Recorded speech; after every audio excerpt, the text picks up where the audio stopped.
We're really excited that Sam Sinyangwe is here today to talk with you. I was at his public lecture last night, and it was incredibly enlightening and inspiring. So I'm really glad that we have this opportunity to hear a little more from you. Professor Anna Lauren Hoffmann is here to lead the conversation, and I'm just going to turn it over to her.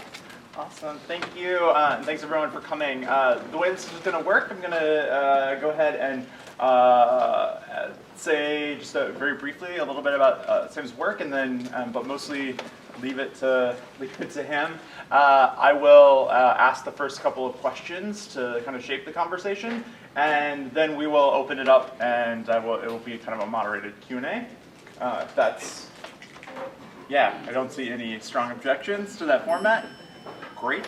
Sam is here. Sam Sinyangwe is a policy analyst, activist, and data scientist who leverages the power of data for racial justice ends and social justice ends broadly as well. And that sounds.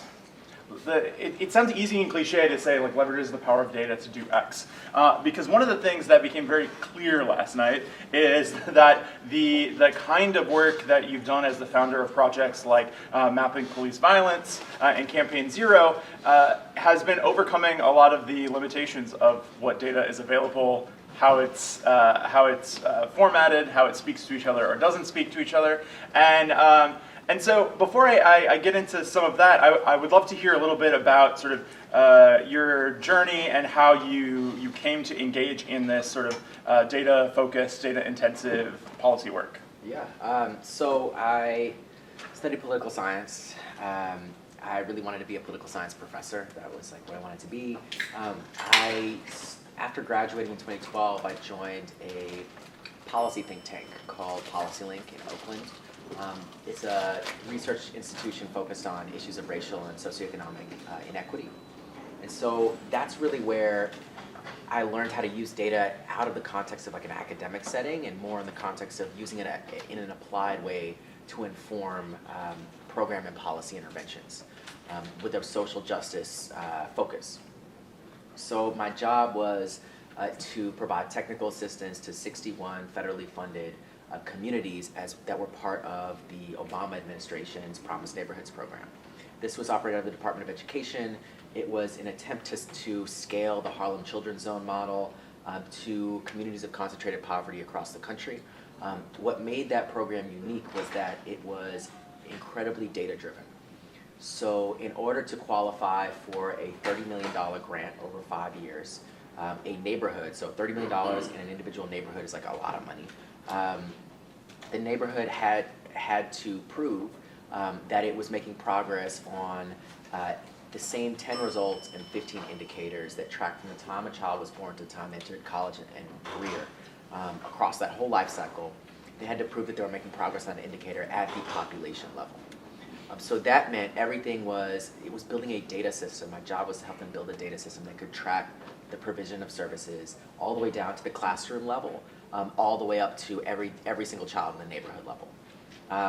That is no small feat. It's something that was massive because in many ways you're talking about schools, nonprofit organizations, all kinds of youth development programs, daycares, all of these different health providers, all of these different agencies and organizations all had to begin tracking and using data in a coordinated way across all of these different indicators, right? So things from making sure every 5-year-old was entering kindergarten ready to learn according to developmental assessments, that every child from K through 12 was performing on academic assessments, that we were addressing high school dropout rates, that we were improving college access and completion rates, and that was happening at the population level.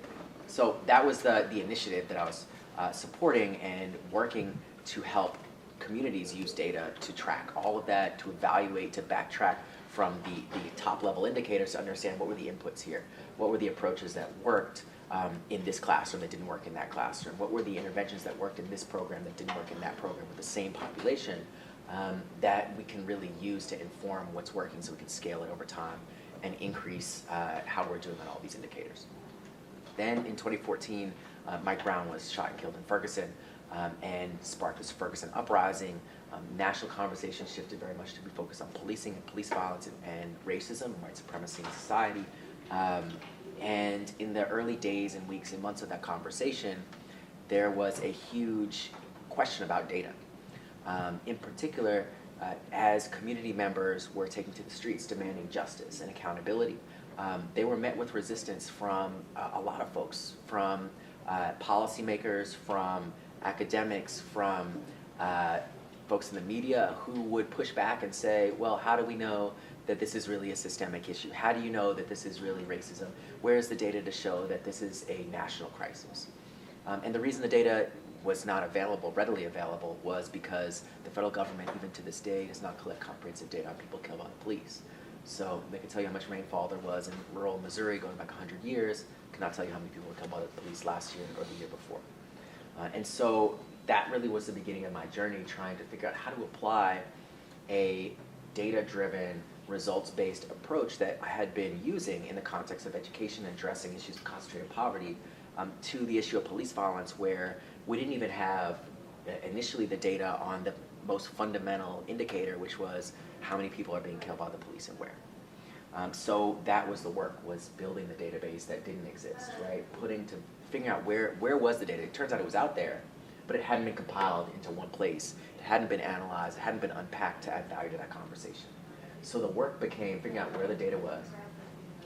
So in many places it was in local media reports, it was information in police records that you could obtain through public records requests, it was information in obituaries, information available online, on social media, information available in even coroner's reports, oftentimes information available through criminal records databases. So figuring out where in other crowdsourced databases that had existed, it was putting all of that together, merging it together, and then figuring out how to bring it to life, how to tell the story behind the data in ways that could empower activists across the country to use that data in their advocacy to directly push for change. So that's been the work.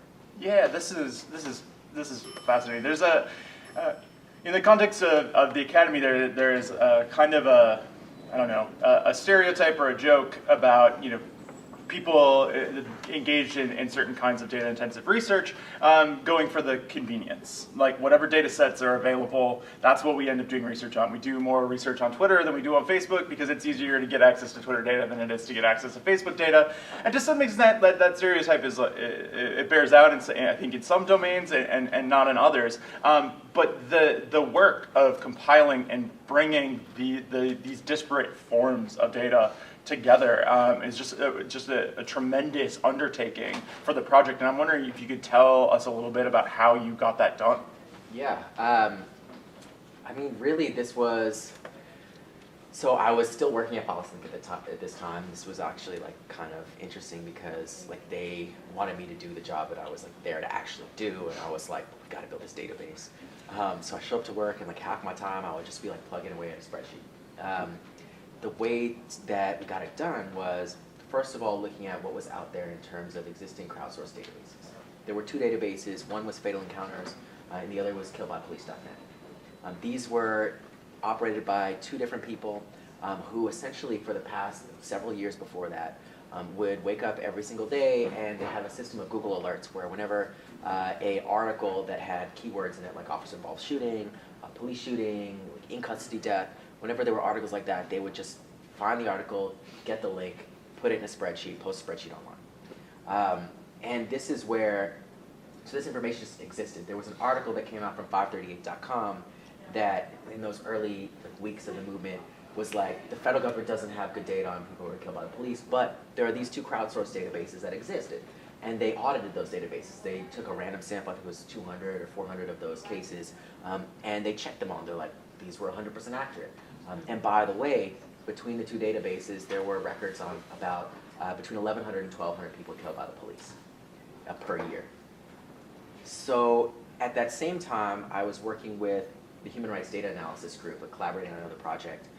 This is a group that they are the group that uses statistical techniques to estimate the number of people who are killed in conflict regions, where there's no reporting, right? Where the media doesn't have an accurate estimate, where the government's estimate can't be trusted in conflict areas around the world. And their technique was to apply a multiple systems analysis to the two official databases that existed. So this was the CDC database and the FBI's database. And what they found by performing this analysis, essentially by calculating the level of overlap between the two databases that did exist, to estimate the total universe of cases that existed, including those that weren't captured by either database. Their estimate was that there were about 1,200 people killed by police each year. So looking at those were like the two pieces of information that we had early on that were like, wait, the data does exist. It's almost all of it is here between these two spreadsheets, but there were these huge gaps. So there were gaps around race. About 40% of the records in the database were not coded by race. So then it was, how can we figure out how to code these, right? So then you're looking at information online. You're seeing if you can find a picture of the person who's killed by police, a picture of their family, obituary information. You're looking at information in criminal records databases, which do code by race in many cases. So it's figuring out where can we get the gaps? Where can we find the gaps? There was information that was missing. None of those databases included whether the person was armed or not at the time they were killed.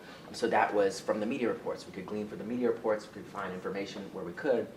From police records to some extent, although we tended to not try to prioritize like just the police narrative.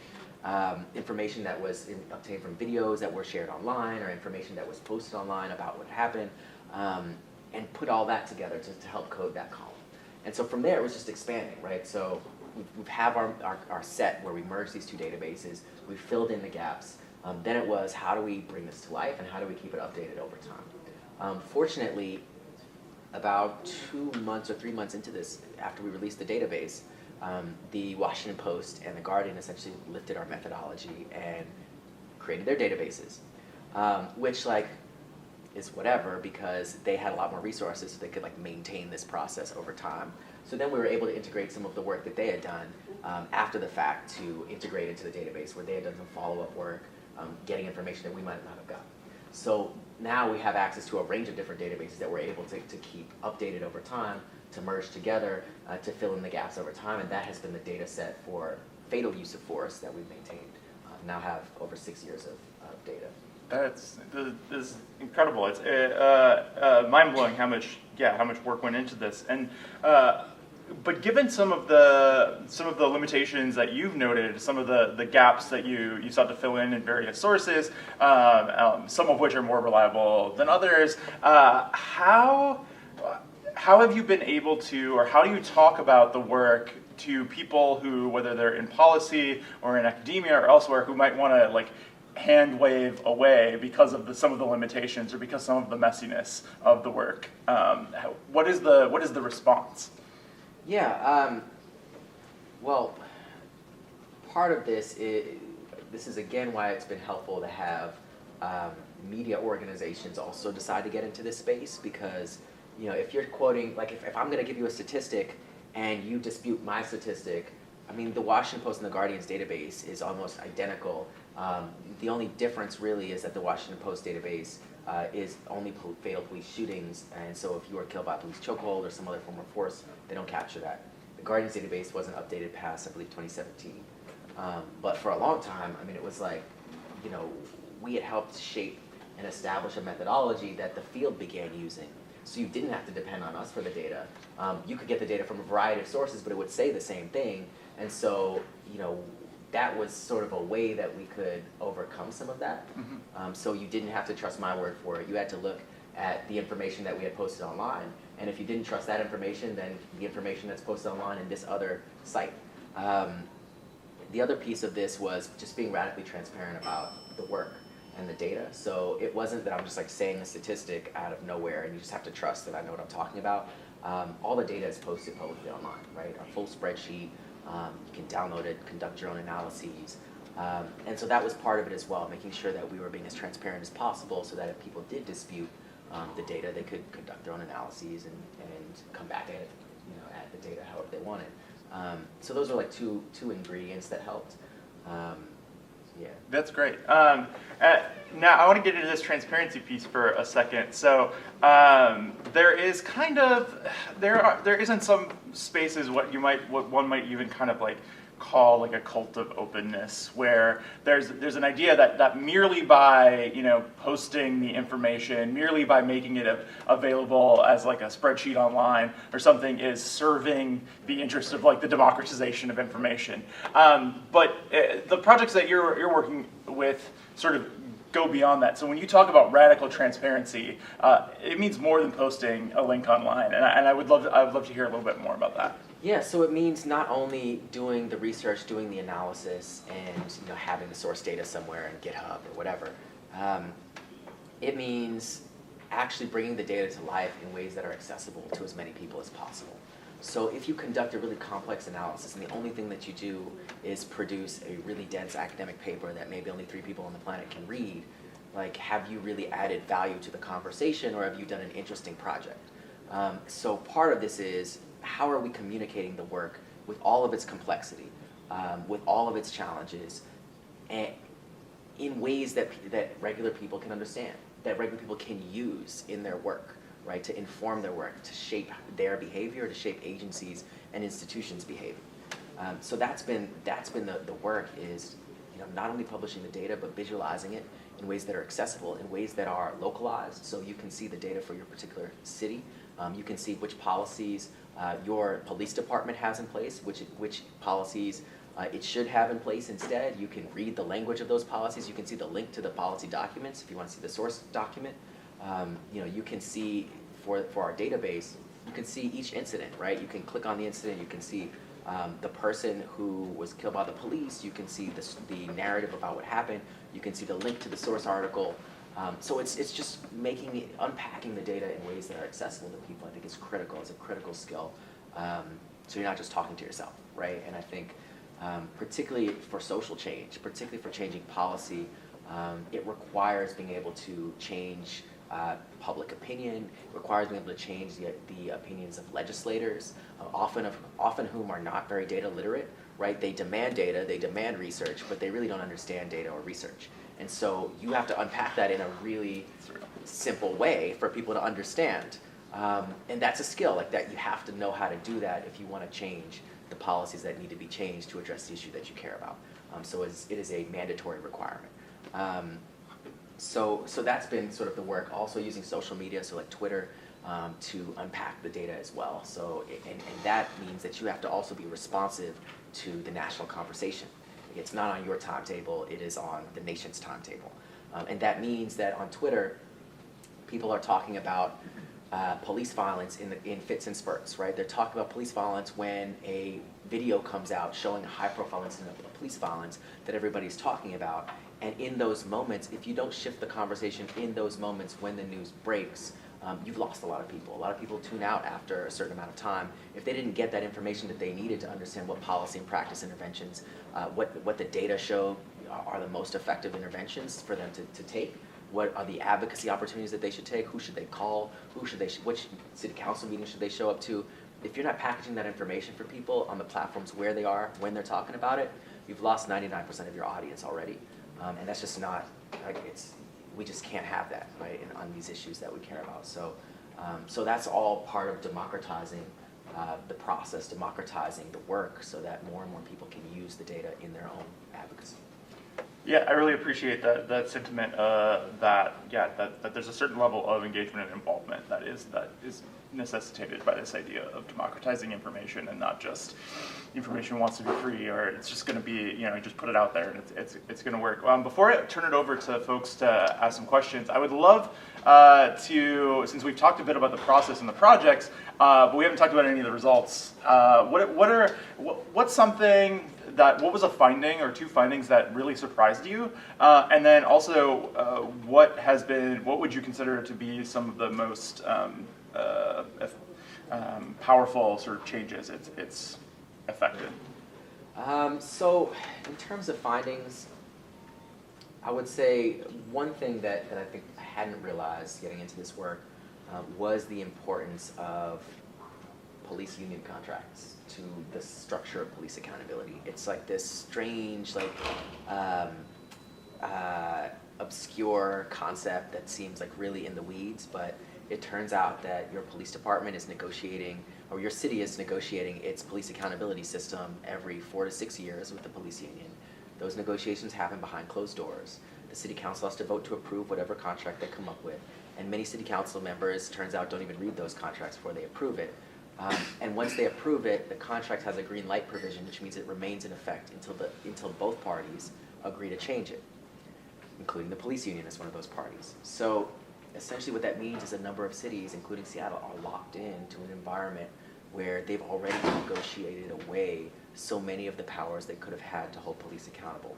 And so you have cities like San Antonio, where 70% of all officers who are fired are rehired because of one line in the contract. Or in Chicago, where after every 5 years, all records of police misconduct are mandated to be destroyed. And they just negotiated that in the contract. So that's something I just hadn't really thought about. Like, I thought, we would be talking about an issue. I think in the early days and weeks and months, there was a big conversation about like body cameras and training, implicit bias, and more diverse police departments, demilitarization. But in looking at the data, a lot of those initial things just haven't been substantiated as effective remedies for the situation, whereas some of the things that nobody was talking about and that few people still talk about are actually really big. And so after we analyzed the police union contracts of the 100 largest cities in the country and published all that data online, researchers were able to take that information and show that not only were the cities that had worse police union contracts more likely or less likely to uphold a complaint of misconduct, but they also had higher rates of police violence, right, particularly against unarmed people. And so I think that's been something that has been surprising. Just like, what are the things that actually seem to be the most important here? Yeah, that's amazing. The contracts is one of those things. Yeah, and so what is a sort of an outcome of this project? Something that has been encouraging or particularly yes for you? Yeah, I would say use of force policies have been an area where we've seen a lot of traction, in part because of the research and the data that we put out there. So each police department, there are 18,000 across the country, 18,000 police departments. They each have their own use of force policies. These are policies that determine how and when police can use force, how much force they can use in a particular situation. Our project looked at the 100 largest cities in the country, reviewed each of their use of force policies, established a methodology for determining how restrictive or permissive those policies were. So based on whether they did things like require officers to use de-escalation, require them to give verbal warnings before using deadly force, ban chokeholds, like a variety of different things. And it turns out we were able to show that police departments with the most restrictive use of force policies had the lowest rates of police violence, and that we identified 8 types of restrictions. And after performing a statistical analysis, we showed that going from 0 restrictions to all 8 was associated with a 72% reduction in killings by police, controlling for demographics in the community, arrest rates, and other things. So that research has directly informed real policy changes, right? Things that you can point to. So like Baton Rouge Police Department, after meeting with their mayor, she actually adopted 5 of the 8 recommendations in their policy. California just passed AB 392, which changes the deadly force law. That law the language of the law was inspired by the research around use of force. The Peace Act that's been introduced in Congress also incorporates that language and would require any police department that receives federal funding to adopt those use of force standards.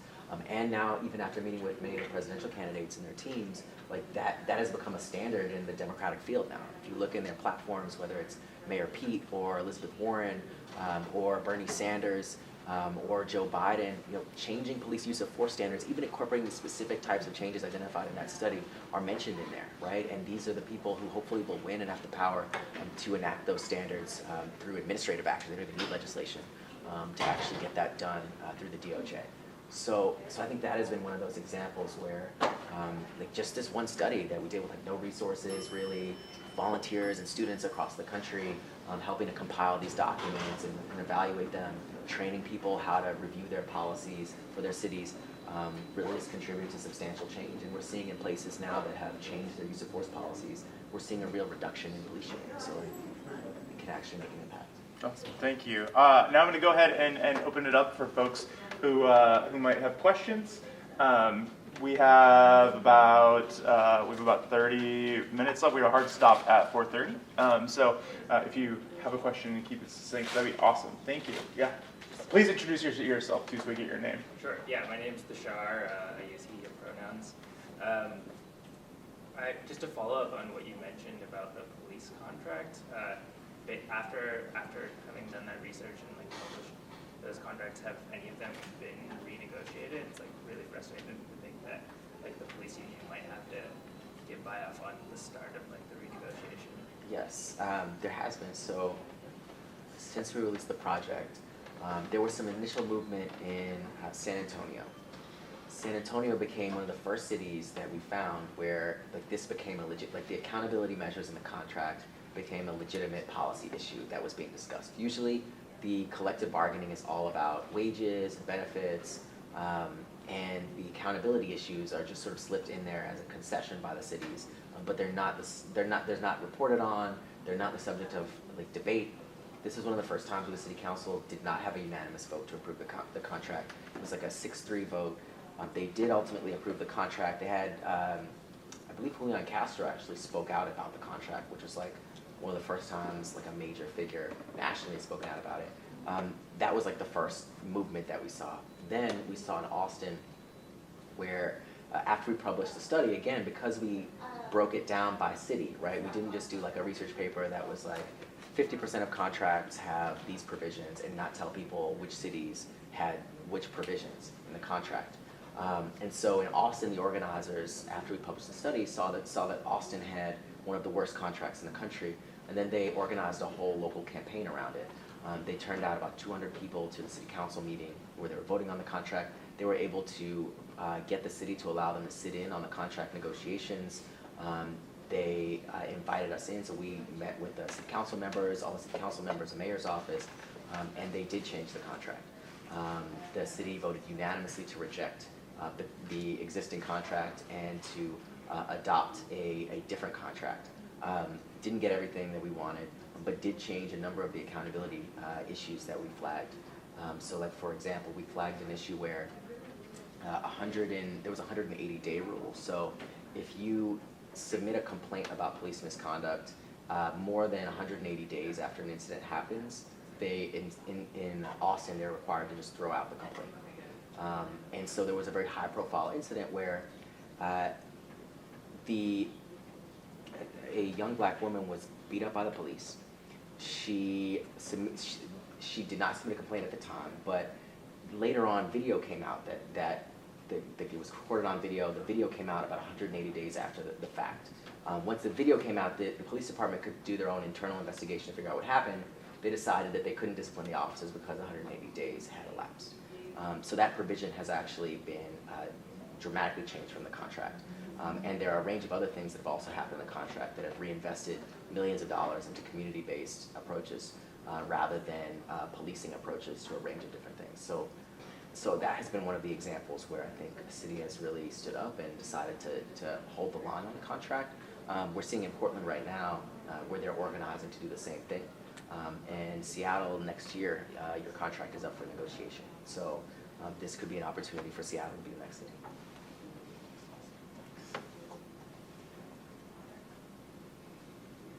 I have a question. You mentioned that a number of media organizations adopted your methodology to develop their own databases. And last night you mentioned that the FBI also in 2016 announced that that they would start keeping better track of police killings, and that hasn't happened yet, I realize. But I'm just wondering if any of these organizations have actually reached out to coordinate with you, given anything back. What have those relationships been like, especially with government agencies and particularly the FBI? Yeah, no, not, like we haven't coordinated with the FBI on their data collection or like with anything. But I would say, they recognized that there was a problem in probably 2015, 2016 under the Obama administration, probably from a lot of pressure coming from the top. Their data collection system so this year is the first year that they've announced that they're collecting data. The process by which they're collecting it remains flawed, so they still don't have any enforcement power if a department doesn't report the data. And what they're trying to do is collect data that goes beyond killings by police to also include all shootings by police, whether fatal or non-fatal, and all other deaths or serious injuries caused by police. So this would be a pretty big expansion of the data. The problem with that is the methodology that we've used, which depends to a large extent on local media reports, we couldn't really apply to those other cases because in many cases, when somebody's seriously injured but not killed by the police, it's not reported in the media. When there's a police shooting that doesn't hit anybody but the police shot, that's not reported in the media. So oftentimes, so there are limitations to what we can collect using our existing methodology where the government should step in and play a role in collecting it, but they really aren't going to be able to do it without any enforcement power. And they're probably not going to really want to use any enforcement power that they're granted under this administration. So I think there are a lot of political challenges to it. The other challenge is data is power, control of the data is power. The way that things are coded and defined, there are ambiguities in the data, right, with any type of data. And an organization like the FBI might think about defining things differently with an eye not to accountability, but rather towards defending the police. So for example, in Dallas, I'll never forget this was a Police Data Initiative Summit at the White House under the Obama administration. And the Dallas police chief gets up and he's announcing all the work that they want to talk about, that making data available and accessible on policing. So he says, we've published all of our data on police shootings online. You can go to our website and see it, and this really allows us, and he's talking to the other police chiefs in the room, he's like, this is something that you all should do because this really allows us to tell our story. And so I was like, okay, interesting. And then it turns out, you go into the database, the way that they coded the data is almost probably intentionally designed to exonerate the police. So the way that they coded unarmed, there is an unarmed category if the person's unarmed, but there's also a category called hands and feet. Yeah, hands and feet. So if the person is unarmed, but I guess the police say that they use their hands and feet to resist arrest or whatever, that's not coded as unarmed, it's coded as hands and feet. So when they're talking about the percentage of people that they shot who are unarmed, they are grossly underestimating that amount. And so there are just ways like that we've seen police agencies, law enforcement agencies, code data in ways that reinforces the existing narratives. The other one is when they evaluate rates of police shootings. So when we evaluate police shootings, we do it either on a per population basis or a per arrest basis. The way that some people in the conservative side of things have tried to do it is doing it on a per violent crime basis. So in other words, they're saying your rate of police shootings is the number of police shootings divided by your violent crime rate in the city, or by population level violent crime rate, so like violent crime rate by disaggregated by race. What that does is it grossly and artificially inflates the rate for white people and deflates the rate for black people, so that it shows that white people are more likely to be shot by the police when you use that methodology. Now, why do they use violent crime? Well, because of a theory and an assumption that the reason police are using deadly force is because they're encountering violent crime. Well, it turns out that when you evaluate that assumption, it really doesn't hold water. So only about 5% of arrests nationwide are for violent crime. And a violent crime arrest, police are only about 1.3 times more likely to use force during a violent crime arrest compared to a non-violent crime arrest. So really, I mean, if we were thinking about a benchmark, it would either be population level, which is the absolute risk of being exposed to police violence, or a per arrest level if you wanted to figure out what's your risk of being exposed once you've been arrested. But per violent crime literally is just like an exercise in scientific racism. Like it's an exercise in inventing a methodology that artificially inflates or artificially changes the dynamics of who's being impacted by police violence in your data. So things like that I'm really wary of, and frankly why I think we haven't been as active as other organizations in pushing the federal government to collect the data and report it, because we know that oftentimes they play these tricks. In fact, even homicide data, so the federal government right now has a category called justifiable homicide, which is where a lot of police killings are categorized. and then they have other homicides, right? So homicide and justifiable homicide. If a police, so in their federal database, they only have about 460 records per year of people killed by the police. We know that there are about 1,200.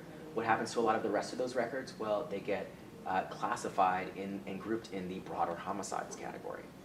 So that means when you're looking at homicide rates in U.S. cities, and you're looking at these statistics where they put up the statistics on all the homicides in Chicago, for example, right? They use all these statistics in ways to reinforce racist narratives about who's committing crime and who the police need to be policing. A lot of those statistics are artificially inflated because they've added in police shootings to the homicides data. So you have places like Oklahoma City, where 1 in 6 homicides are committed by police, or Phoenix last year, 1 in 5 homicides were committed by police. And they're just grouping all that in the homicides data, and then the police are saying, we've had an increase in homicides this year, so we're gonna need more policing. So literally, like, they're manipulating the data to serve their purposes. So for those reasons, I think I'm not excited about the program we're doing.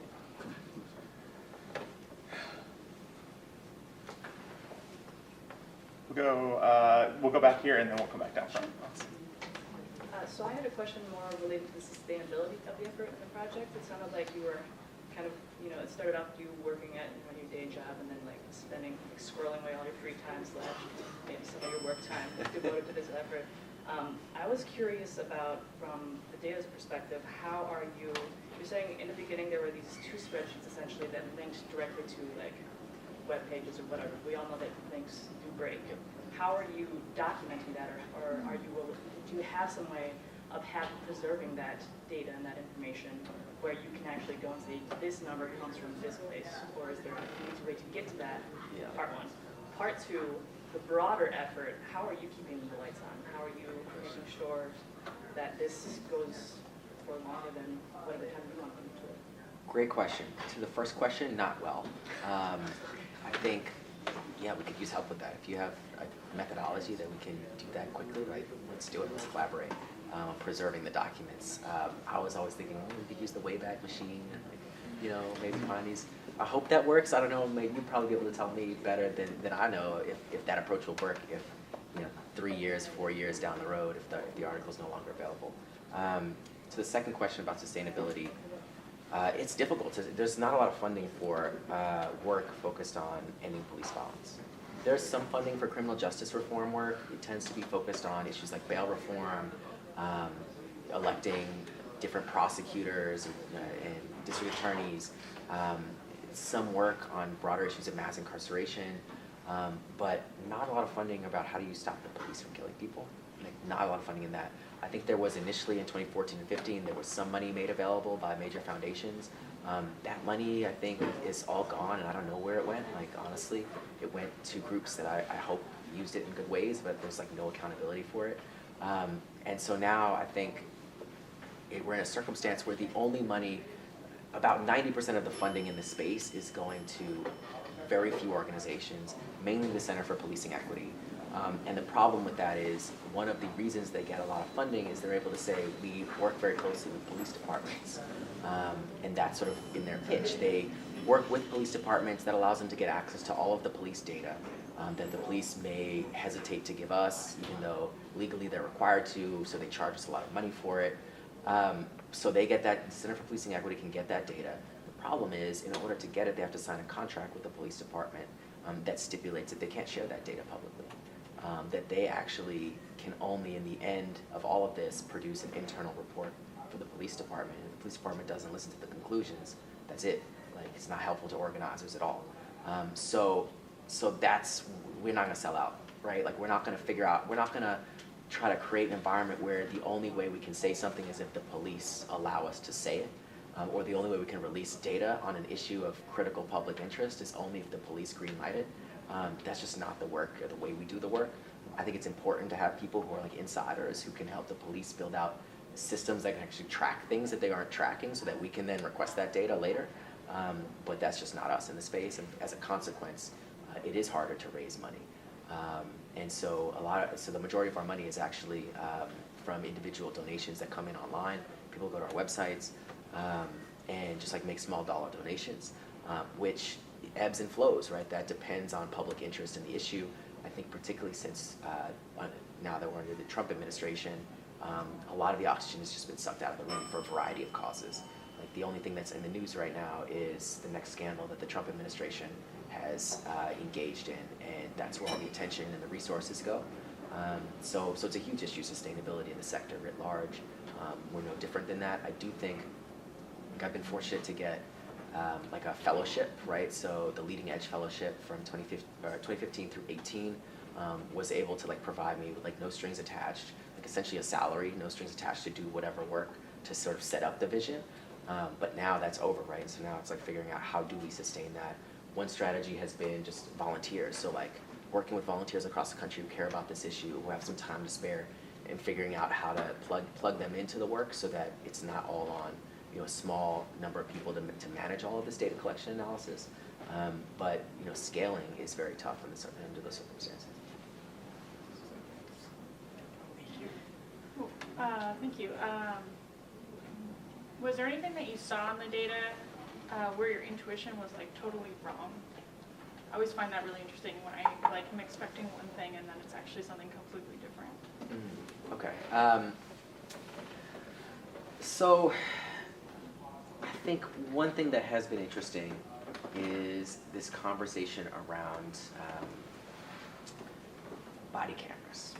So I think early on there was a big push around body cameras, getting all these departments to adopt body cameras. I was sort of ambivalent about it. I was like, maybe this helps, maybe it doesn't. Like, I don't think the research is really there yet to figure out if this helps. And in the meantime, we should be investing in what works. There are also concerns about mass surveillance. And from what I've seen, I think the most comprehensive study on body cameras one that was done on DC Police Department. They studied thousands of officers. It was a randomized control trial. And in the end, they essentially found there was no impact. That it wasn't there was no impact for positive or negative. Like the police weren't arresting more people now that they had all this video of people that they were encountering. So there wasn't like a lot of the negative impacts that people thought. There weren't any positive impacts either. Like there wasn't a change in use of force. The only thing that body cameras really have added value for in the space in general have been two things. One, for researchers, there are new research applications because there's all this video available that can be requested and obtained, which means if you want to know how often the police don't report force when they use force, well, get all the videos and see, how many times do they actually use force and that doesn't end up in the use of force reports. So like Oakland Inspector General actually did a whole study where they found that the police were misreporting when they pointed a firearm at somebody, which they were supposed to be reporting, but in a large number of cases they weren't reporting, and then the body camera video to figure that out. Similarly, things like researchers at Stanford have found that in Oakland, using the body camera video, police had an elevated tone when encountering a black person compared to a white person. So they were escalating the situation. It was just like another data point that you wouldn't be able to get otherwise. So for researchers, it might be useful. In some cases, the video evidence has been helpful for accountability in the sense of being able to uphold a civilian complaint of misconduct. When they have the video, it's more likely to happen. But other than that, it's been pretty much a wash, and it doesn't really justify all the investment and focus on it, in my opinion. Unless you're Axon. Axon. Yes. They're big on it. Yeah, so Axon, the company that produces the body cameras, another fun fact, they allow the police departments to manipulate the footage. So police departments have the power to edit the footage, they have the power to reduce the quality of the video, and they have the power to highlight certain aspects of the video and blur out other aspects of the video.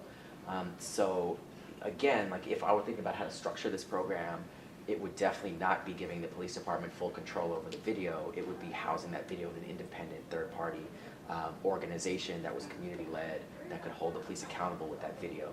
But that's just not what we've seen in cities across the country. Yeah, that's a lot. I'm going to actually, right down here. Okay. Yeah, I've got one question. You mentioned Exxon. I'd be curious to hear more about the private sector dimension of the resistance in these localized organizing campaigns. Yeah, so the privatization of aspects of policing has been a huge issue. So when we talk about use of force policies and how more restrictive use of force policies are associated with lower rates of police violence, well, it turns out that there's a single company called Lexipol that writes 95% of all the use of force policies in California and a large proportion of use of force policies across the country. And they're run by former law enforcement. It's a private corporation. They get paid by cities to write their policies for them. And that means that we've outsourced the creation of policies that could be saving lives, but instead we've outsourced it to a company that is not at all interested in that. In fact, the way that they sell this, they pitch to police departments as saying, we're actually going to write policies as vague as possible so we can protect you from lawsuits. That's like what they do. And so the privatization has been a huge aspect of this issue, just like we're seeing with private prisons and privatization of public prisons, which is another issue. In policing, it's also a huge issue. Axon is another one. Predictive policing technologies are another piece of this. So that's all becoming a part of it, and many of these corporations are not subject to public records laws, and so we can't get access to what they're doing. It's all, intellectual property, the algorithms they're using. So it's very, very difficult. It's like a black box to figure out what's happening, but it tends to be not good. Good scene. Hi, I was curious if there's been any interest in folks using the tool that you created as an educational tool to teach about statistics and data representation, and even just how to get engaged locally with politics, like for example schools or community centers, if there's any interest in that. Yeah, so our methodology for doing this has been to train people across the country in how to collect the data, how to evaluate and interpret the data, how to review your police department's use of force policy or police union contract, what information you need walking into a city council meeting to be able to provide the data that they might need in order to push them to take a given action. And we will train anybody on how to do that. And a lot of that happens digitally, so it happens on Slack. So anybody can join the Slack group, and we'll put you in a channel with people in your state and with issues that the type of work that you want to do. So if it's data work, policy work, elections work, and then design and development, like we need help on all of those things. So it's sort of like very open. We want to make this as democratic as possible. We don't have a lot of resources, so we need like as much help as we can get. And in addition to that, we'd be happy to train folks in person as well, right? Like go into a school, and I've done this before, like helping them use data in a different way. And it doesn't have to be, the people killed by police data. There's a whole bunch of data on school to prison pipeline and school disciplinary issues that we could use that might be even more relevant to students, right? And so, yeah, all of that. So we've got about a little less than 5 minutes left, and I want to close on this because we had a chance to talk over lunch, and there was a question I asked you, and so I know the answer, but I think it's important to talk about, especially in the context that we're at the University of Washington, surrounded by researchers, aspiring researchers. So there's been some academic research that has drawn on the efforts of these projects, that has shown some things that are interesting and genuinely useful additions to the conversation. But I'm wondering, in what ways do you see, does the academic community that engages with you, do they give back in certain ways? Have they supported the project financially, whether it's donating back, giving a portion of grant funding to, how has that worked? Yeah, so they've supported in some ways, but not with funding, which would be nice. So a couple of things. One, there has been, because we make all this information public, there have been academics who have essentially plagiarized the work and published papers that just like lifted our work and put it in an academic paper. So that has happened. That happened like the Duke Law Review. So we did this police union contracts analysis. Somebody at the Duke Law Review, a professor, published basically that analysis with some academic writing, to contextualize it. It was the exact same analysis. It was the exact same visualization of the analysis, but they never credited us for it, so that became a big fight. And but what they did do when we held them accountable for it and basically went to their superior was that they shared with us. They had we're just sitting on these records of 656 police union contracts that they just never published. Like they still haven't published this publicly. They're just sitting on all of these contracts that like we could have really used. Right, and so we got access to it through that process because they needed to do something as like a concession. They also changed the paper to cite us and all of that. And so I think part of this is, as researchers, like, we want you to use the data in your work. Like, we want you to, the reason we made it public is to use it. Like, give credit to the people who like created the data in the study. And then also, I think just for the sector in general, don't sit on research, don't sit on data that other people can use. Just because it didn't make it into your paper doesn't mean it's not important. Like, first of all, put it in the paper if you can. If it's not in the paper, like, make it available. Like, there is so much research and so much data on policing in particular that people have just obtained, not only researchers and academics, but journalists, right? All these big in-depth investigations where they never publish the actual source data that they're talking about, right? For us as organizers to collect that data it would cost so much money if we can obtain it at all, because many of the police departments know who we are, they're not gonna give us the data. So publish it, like, make it public, put it available online, the source data, the policy documents that you received, the use of force data that you might have received, anything in your space, in your field, like, make that public. And then, with funding, I mean, yes, we would love funding, figure out how to break us off some money, that'd be great. But in general, like, if you have time, if you can direct your project towards helping us answer questions that we want to answer, but we don't have the resources to answer, we'd love to collaborate with you on how to do that. There's so much research. I mean, this is an emerging field, right? When we're talking about police violence, this is something where for decades you had billions and billions and billions of dollars being spent on the field of criminology. You had all kinds of money being spent on academics that were using those resources to produce research solely with the goal of figuring out how to use police as a strategy to address crime. That was like the premise of the work. They hadn't really asked or spent a lot of time thinking about whether police were the most effective approach to crime in the first place, so they like skipped ahead a step. And then they weren't really focused on how to prevent crimes committed by the police. So it was a huge issue, right? And it's how often white supremacy operates in privileging certain research questions while de-emphasizing other research questions that could be actually answered to save lives. But instead, we're focusing on the 97th study, talking about how do we stop crime in Chicago, instead of like the #2 study that could establish this is the type of policy that should be implemented across the board to address issues of police violence across the country. So I think in your field, where are the gaps, right? Where are the gaps where we urgently need you and your skills to answer fundamental questions that can help save lives? Like, that's what you should hold yourself accountable to, and not just doing like the 50,000th study on the same issue that's like personally interesting but may not actually have a use case. But think about like what are the fundamental challenges that you want to address and use your skills to do so. I think that's a great note to conclude on. So thank you. I want to please join me in thanking Sam for taking the time today. This is his 5th event in a row today, so this was really like a feat of strength, and we're very, very grateful. So thank you for your time. Awesome. Thanks all for coming.